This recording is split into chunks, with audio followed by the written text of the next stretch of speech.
মারবো এখানে, লাশ পড়বে শ্মশানে।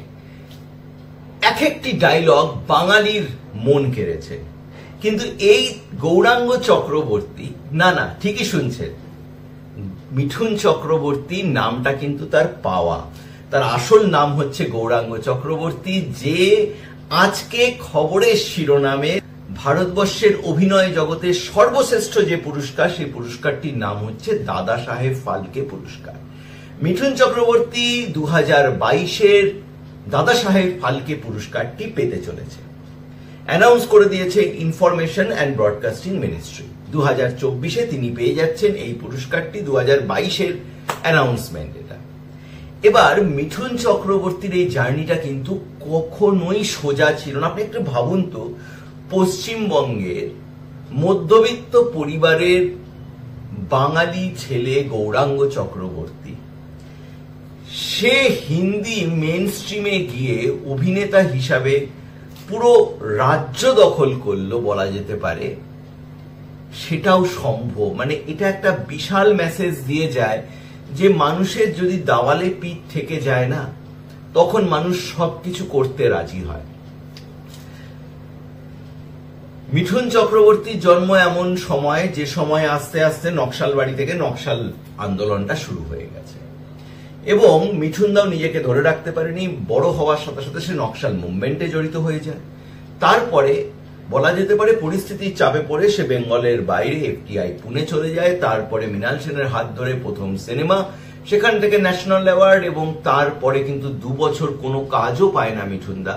তারপরে ডি সুভাষের হাত ধরে ডিস্কো ড্যান্সার, এবং তারপরে মিঠুনদাকে আর ফিরে তাকাতে হয়নি কিছু সময়ের জন্য। এবং মিঠুনদার কিন্তু ফ্যান ফলোয়িং প্রচুর রয়েছে রাশিয়াতেও, কারণ এই যে সিনেমাটা ডিস্কো ড্যান্সার, এটা ভারতবর্ষ এবং রাশিয়া দুখানেই কিন্তু একইভাবে কিন্তু হিট হয়েছিল।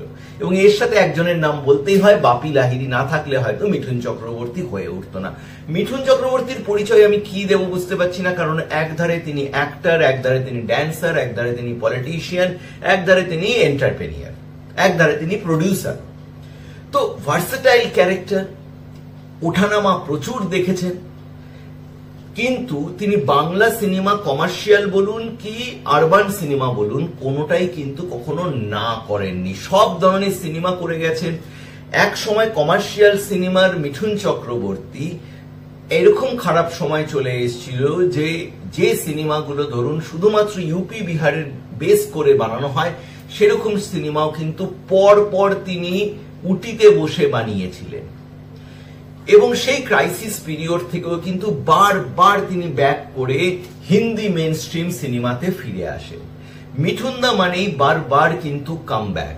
2014 সালে মিঠুনদা কিন্তু মমতা ব্যানার্জি পাঠিয়েছিল প্রথম রাজ্যসভার এমপি করে, কিন্তু 2016 হতে তিনি সেখান থেকে পদত্যাগ করেন, এবং 2021-এ ইলেকশনের মুখে তিনি জয়েন করেন বিজেপি। এখনো পর্যন্ত তিনি বিজেপিতে আছেন।